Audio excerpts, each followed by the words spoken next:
Hey loggers, I want to thank you for your support so far. Together we can build a wonderful community and expand this creepy universe even further. Help me reach 500 subscribers. Something very big is coming. Now without further ado, when we reach 500, the next door opens. What waits beyond is something I can't face alone. Join the logs. Stay aware. Stay afraid. Let's dive into today's story. The first time I heard the noise in the walls, I thought it was the pipes.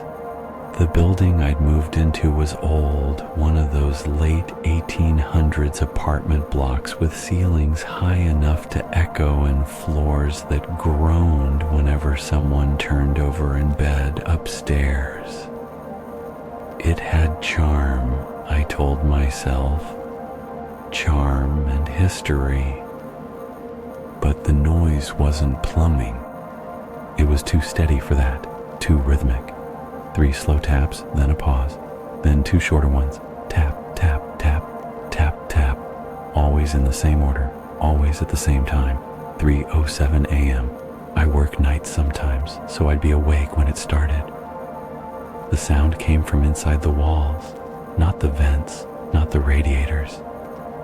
Somewhere deep between the plaster and the brick, like something was moving through the bones of the building.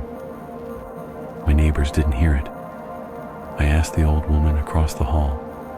She smiled politely, but there was something in her eyes, something like pity. "It's a strange old place," she said. "You'll get used to it." I didn't. After the 3rd night, I pressed my ear to the wall. The tapping stopped immediately. Silence pressed back at me. Then so faintly I thought I imagined it. A voice whispered from inside. "Can you hear me?" I jerked back, heart slamming, staring at the wallpaper like it might tear open. No one could fit inside those walls. There wasn't space for a person, but the voice had been clear. Soft female. The next morning, I told myself it was sleep deprivation. I'd been working too much, drinking too much coffee. The noise was just in my head. Then I found the hole. It was small, near the floor behind my dresser, no bigger than a coin. Fresh plaster crumbled around it like something had pushed outward from the inside. I crouched, peering into the dark. The air was cold, and then I heard breathing. Shallow, ragged, almost sobbing. I froze, waiting, listening. It wasn't the building. It wasn't the wind. Someone was on the other side. "Who's there?" I whispered. The breathing hitched, turned into a shuddering exhale. Then the voice came again, hoarse and wet. "Help me." I stumbled back so fast I hit the dresser. The sound stopped instantly. For hours I sat staring at the hole, trying to make sense of it. I thought about calling the landlord, the police, anyone. But what would I say? That a woman was whispering through my walls? That night, the tapping started earlier, louder. I couldn't stand it anymore. I grabbed a screwdriver, pried the hole wider, then wider still, until I could shine a flashlight inside. The beam cut through dust and cobwebs.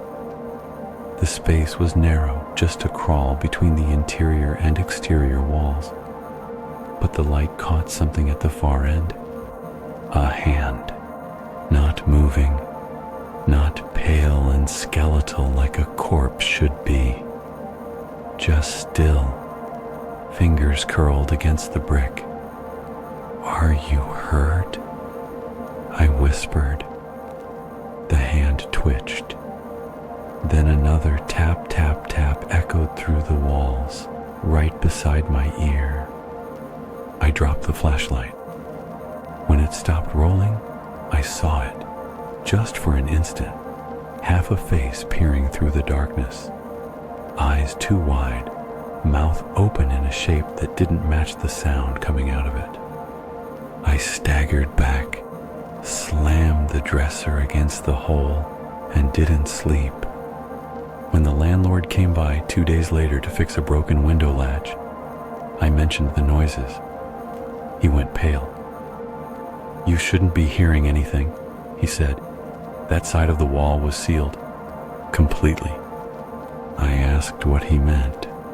He hesitated, then said, "We found something there when we renovated. The original owner. There was an accident. The police sealed it up years ago." "What kind of accident?" He just shook his head. "Please don't go prying in the walls again. Promise me that."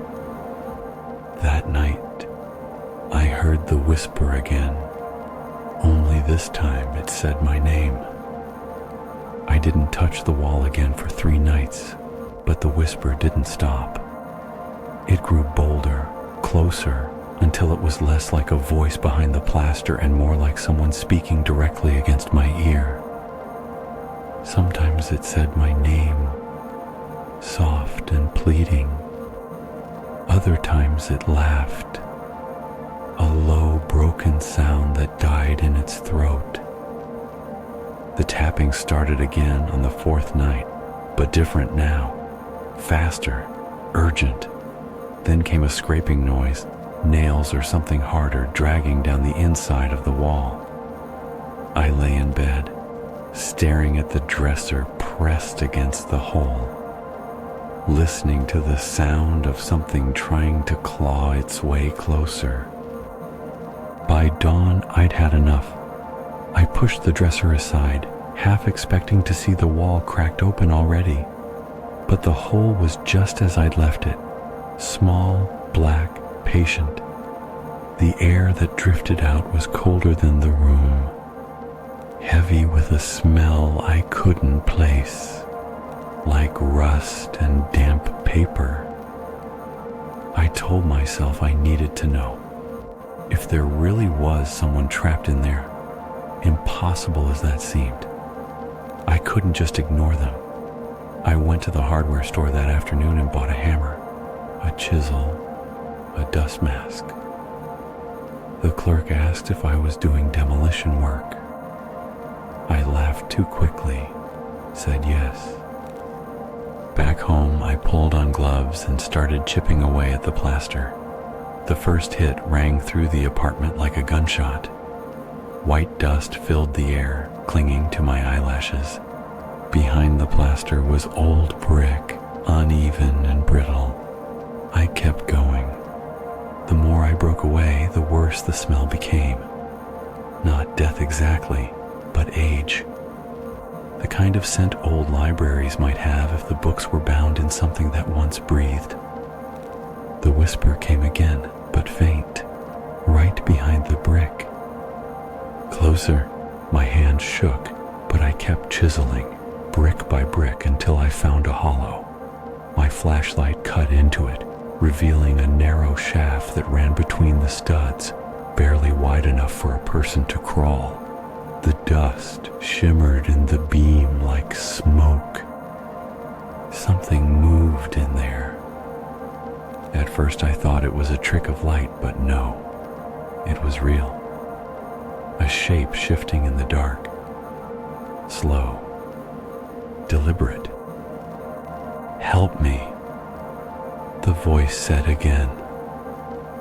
I leaned closer, heart hammering, every muscle screaming to stop. "Who are you?" The shape moved nearer, and the flashlight flickered. The bulb buzzed, sputtered, then steadied, and for a second I saw it clearly. A face, pressed against the inner side of the wall. The skin was thin, almost translucent, stretched too tight. The eyes were black, not hollow but wet, like ink. The mouth trembled, mouthing words I couldn't hear, then smiled. Wide, wrong, too wide. The light died. The whisper was right against the hole now. Don't go. I fell back, dropping the flashlight.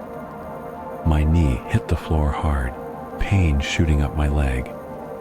But I didn't stop crawling backward until my back hit the far wall. I sat there gasping, staring at the blackness inside that hole, waiting for something to reach out. Nothing came. I dragged the dresser back over the opening, threw the hammer in the trash, and told myself I would move out in the morning. But I didn't, because when I woke the next day, the dresser was gone. Not moved, gone. The wall stood bare, smooth, flawless. No hole, no cracks, no sign I'd ever touched it. My phone buzzed. A new voicemail. No number, no timestamp. I pressed play. At first it was just static, then the faint sound of breathing, then a voice. My voice. I'm here, it whispered, inside. Please don't leave me here. I dropped the phone. It clattered to the floor, still playing. The voice on the other end began to laugh, soft and wet, like something trying to remember how to sound human. That night, the tapping started again. Not from the wall this time. From inside the closet. The tapping in the closet started slow. 3 soft knocks, a pause, then 2 quick ones. The same pattern from the wall. I sat on the edge of the bed, staring at the door, the handle trembling faintly like something inside was leaning against it. Every instinct told me not to move, not to go near it. But the sound was deliberate, patient, waiting. The longer I listened, the more it changed. Beneath the tapping came a low scrape, like fingernails across wood. Then the whisper started. My voice again, but strained and wet, leaking through the door as though from a throat filled with water. Please, it's so dark. I grabbed my phone, thinking to call the landlord, the police, anyone. But when I unlocked the screen, the wallpaper had changed. It wasn't my photo anymore. It was the hole, the one I chiseled out, with something's face pressed up against it, grinning. I dropped the phone. It landed screen up on the floor. The image flickered once, then the screen went black. The tapping grew louder. I stood, knees shaking, and reached for the closet handle. My fingers hovered over it, slick with sweat. The whisper on the other side turned into laughter, low and broken, matching the rhythm of my heartbeat. I yanked the door open. At first, the closet looked empty, just coats and boxes stacked high. But the smell hit me, that same wet paper scent, heavy with something sweet rotting beneath it. I shone my flashlight inside. There was a hole in the back wall. Perfectly round, clean, not chiseled. A tunnel of smooth black brick leading into darkness, large enough for someone to crawl through. Cold air poured out, brushing my face like the breath of something enormous. I crouched, heart hammering, shining the light down the tunnel. Far back, something moved, slow, deliberate. A shape crawling toward me on hands and knees. Its skin gleamed pale and slick. Its head jerked from side to side with every movement. I scrambled backward door frame. The shape kept coming, its arms bent wrong at the elbows, legs folding like an insect's. It was humming softly now, a tune I recognized but couldn't place. A lullaby almost. When it reached the edge of the tunnel, it stopped. The flashlight beam caught its face. It was me. My own face, skin damp, hair plastered to my forehead, eyes black as ink. It opened its mouth but no sound came. Then it smiled, a slow, painful stretch of lips that split at the corners. I slammed the closet door and stumbled back, chest heaving, tears streaming. The handle rattled violently once, twice, then went still. I backed into the bedroom wall, pressing my palms flat against the plaster as if I could steady the whole building. That's when I felt it. A pulse, deep and slow, thrumming through the wall like a heartbeat. My phone buzzed on the floor. I picked it up with trembling hands. The screen flickered, showing a video I hadn't recorded. It was me, inside the tunnel, crawling deeper, my flashlight beam trembling ahead. Behind me, a second me followed on all fours, and further down the tunnel, in the black, something vast shifted, its outline too big to understand. The video cut to static, then a single line of text appeared. Next time you won't wake up. The closet door creaked. I sat on the floor till dawn, staring at the closet. The door never opened again, but the wood breathed. I could see it swell and sink like a lung drawing slow air. The walls kept their pulse too, steady, patient, as if the whole building had a single heart, and I was trapped inside its rib cage. By morning, I'd convinced myself to leave. I stuffed a bag, grabbed my keys, made it as far as the front door. The knob was ice cold. It turned, but the door wouldn't move. I pulled harder. The hinges groaned, but the frame held. Then I noticed the grain of the wood. It wasn't wood anymore. It was skin, pale, seamless. Something had sealed the apartment from the inside. Behind me, the closet creaked. I didn't turn. I ran to the window instead. The glass looked out onto nothing. No street, no daylight, just a wall of gray mist. My reflection was the only thing that moved in it. I pressed my hand against the pane. My reflection didn't. It only smiled. The whisper came again, from everywhere at once. Come home.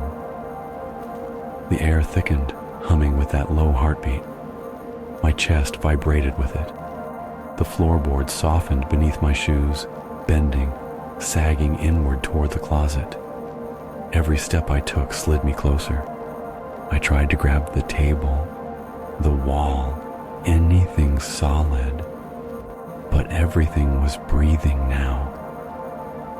The door of the closet swung open. The tunnel yawned, black and endless. Wind poured from it, not cold this time, but warm and damp, like breath against my face. I heard my own voice from deep inside. You've been here before. The floor gave way. I fell forward into the tunnel, scraping my arms against the slick walls as I slid. My flashlight tumbled with me, beam spinning wild circles until it hit something ahead, a cavity wider than a subway station. The walls glistened. Not brick, but something alive, ridged and veined, pulsating with the rhythm of the heartbeat. In the center of that vast hollow rose the thing that had lived inside the building. Not a creature, Not exactly. More like the shape of space learning how to be flesh. Its body filled the chamber, black and wet, covered in hundreds of faces that breathed and whispered my name in perfect unison. Some of the faces were mine. I tried to scream, but the air was heavy and soft, thick enough to muffle sound. The flashlight flickered out. Only the glow of the walls remained, faint and rhythmic, washing everything in red. Then the voice spoke, the same one that had whispered through plaster and phone static. But now it was inside me, vibrating through my bones. You were never outside. The house built itself around you. Every wall was your skin. Every sound was your pulse. Crawl back to where you began. Hands erupted from the floor, dozens pulling me down. Their grip was wet and warm, but gentle, almost loving. For a moment, it did feel like home, a return, not a death. The last thing I saw before the dark swallowed me completely was the opening above. The square of my closet, shrinking, sealing, the light of my apartment fading behind it. And in that fading light, a figure leaned into view. A man, me, standing in my room, staring down into the tunnel. He looked calm. He looked free. He reached forward and shut the door. The heartbeat stopped. When they eventually opened the apartment weeks later, the police found it empty. No furniture, no walls, just a single room of raw concrete and, in the center of the floor, a smooth, round hole that went down farther than their lights could reach.